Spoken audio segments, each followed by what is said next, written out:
વિશ્વ સુપ્રસિદ્ધ સોમનાથમાં વરસાદી માહોલ વચ્ચે ચારે તરફ ગંદકીનું સામ્રાજ્ય જામ્યું છે। સફાઈના અભાવે મુખ્ય રોડ પર પડેલા કચરાના લીધે દુર્ગંધના સ્થાનિક રહેવાસીઓ સહિત દેશ વિદેશથી આવતા યાત્રિકો ત્રાહિમામ છે। પ્રભાસ પાટણ સોમનાથ તીર્થ વોર્ડ નંબર 3 માં વેરાવળ પાટણ સંયુક્ત નગરપાલિકાના પ્રમુખ પલ્લવીબેન જાની મત વિસ્તારમાં જ્યાં જુઓ ત્યાં ગંદકીના કારણે સોમનાથ મંદિરથી બાળગંગા સર્કિટ હાઉસ જવાના ખૂબ મોટા જ પ્રમાણમાં નગરપાલિકા દ્વારા ગામનો કચરો ઠલવવામાં આવે છે અને અહીંના સ્થાનિકો લોકો અને વેરાવળ પાટણ કોંગ્રેસ યુવા કોંગ્રેસ સાજિદ સુમરા મીડિયા સમક્ષ આક્રોશ ફેલાવતા જણાવ્યું હતું કે વેરાવળ પાટણથી નગરપાલિકાના પ્રમુખ મહિલા હોવા છતાં આજ દિન સુધી મીડિયા સમક્ષ કે મીડિયામાં સ્ટેટમેન્ટ આપ્યું નથી। કોંગ્રેસ યુવા કાર્યકર સાજિદ સુમરાના આ ગંભીર આક્ષેપો કેસિંગ ગુજરાતી સાથે મહેશ વાજા સોમનાથ।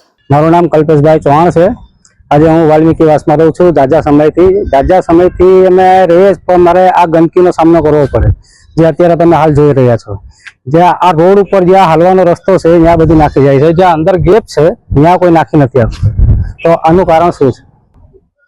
આખા ગામમાં બધીમાં પોઈન્ટ બંધ થઈ ગયા, અત્યારે અહીંયા પોઈન્ટ નથી। એ છતાંય જો અહીંયા કચરો નાખતા જાય, રેકડીઓ નાખે, અહીંયા છૂટકમાં કચરો નાખે, તો અહીંયા હાલવા ચાલવાનો રસ્તો છે, અમારે કઈ રીતના હાલવું? આ ગંદકીનો અમારે ક્યાર સુધી સામનો કરવાનો રહેશે? અહીં 2-3 દિવસ સુધી કચરો ભરવા નથી આવતા, અમારા છોકરા અહીંયા બીમાર પડે, અમારે કઈ લાઈન લેવી? અમારે ખાવામાં નાખવા કે દવામાં નાખવા? અહીંયા મંદિર સોમનાથ બાજુમાં છે, અહીંથી હાલતી ચાલતી પબ્લિક દર્શન કરતી જાય, તો હવે અમારે પેલા ઉકેડામાં દર્શન કરે ને। આજે હું વાલ્મીકી સમાજ પ્રભાસ પાટણ વોર્ડ નંબર 3 ના વિસ્તારમાં આવ્યો છું। અહીંયા મને જોવા મળ્યું કે સોમનાથ મંદિર થી સર્કિટ હાઉસ તરફ જતા ગામનો મુખ્ય રસ્તો પણ આ મુખ્ય રસ્તો નથી, આ કચરાનો રસ્તો છે। તમે જોઈ શકો છો કેટલી ગંદકીમાં મોટા પ્રમાણમાં અહીંયા કચરો જોવા મળી રહ્યો છે। નગરપાલિકા તરફથી કે નગરપાલિકાના પ્રમુખ તરફથી સત્તાધીશો તરફથી કોઈ પણ પ્રકારનો એનો નિકાલ કરવામાં નથી આવ્યો। રહેવાસીના કહેવા પ્રમાણે જાણવા મળ્યું કે અહીંયા 3-4 દિવસથી કોઈ કચરાનો નિકાલ નથી કરવામાં આવ્યો। તેથી મારે કોંગ્રેસ કાર્યકર્તા તરફથી હું એક એવી રિક્વેસ્ટ કરું છું પ્રભાસ પાટણ નગરપાલિકાના પ્રમુખને કે તમારી આંખ ઉઘાડો અને તમે જે આંખમાં પટ્ટી બાંધી એ પટ્ટીને ખોલો અને આ ગામની નજર સમક્ષ જોવો કે ગામ કેવી ગંદકીનો માહોલનો સામનો કરી રહ્યા છે।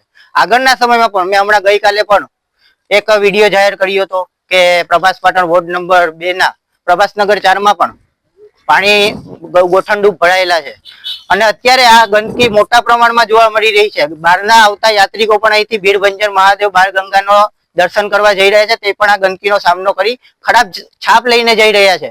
આ નગરપાલિકાની આંખો ક્યારે ખુલશે અને ખુલશે તો ક્યારે ખુલશે અને કેટલા સમયમાં કચરાનો નિકાલ કરવામાં આવશે? એટલે હું આ નગરપાલિકાના પ્રમુખ શ્રીમતી પલ્લવીબેન જાનીને કહેવા માંગુ છું કે તમે આ કચરાનો વહેલીમાં વહેલી તકે નિરાકરણ કરી આનો હંમેશા માટે નિકાલ થાય અને આ સારી એવી જગ્યાએ કે ત્યાં કોઈ અવર જવર ના થાય તેવો એક ઉકલડાનું સ્થાન પ્રાપ્ત કરી અને આ કચરાનો નિકાલ કરવામાં આવે। અહીંયા નગરપાલિકાના પ્રથમ પ્રમુખ આપણા ગીર સોમનાથના પ્રભાસ પાટણના જ પ્રમુખ છે અને પ્રમુખ શ્રીમતી પલ્લવીબેન જાની છે, છતાં પણ આજ દિવસ લગી કોઈ મીડિયા સેન્ટર કે કોઈ ગ્રાઉન્ડ ફ્લોર ઉપર પોતાનું સ્ટેટમેન્ટ હજી સુધી કોઈ આવ્યું નથી અને આવનારા સમયમાં આ જો નિકાલ કરવામાં નહીં આવે અને અત્યાર સુધી જે સ્ટેટમેન્ટ આપે છે તે તેના પતિદેવ અને પ્રતિનિધિ જયદેવભાઈ જાની આપે છે। એટલે મારું કહેવાનું એ છે કે તમે શ્રીમતી પલ્લવીબેન જાની તમે નગરપાલિકાના પ્રમુખ હોય અને તમે જો સ્ટેટમેન્ટ ના આપી શકતા હોય તો તમારે આજને આજ હમણાંની ઘડીએ રાજીનામું આપી દેવું જોઈએ અને આ કચરાનો વહેલામાં વહેલી તકે નિરાકરણ કરો તેવી મારી માંગ સાથે આભાર।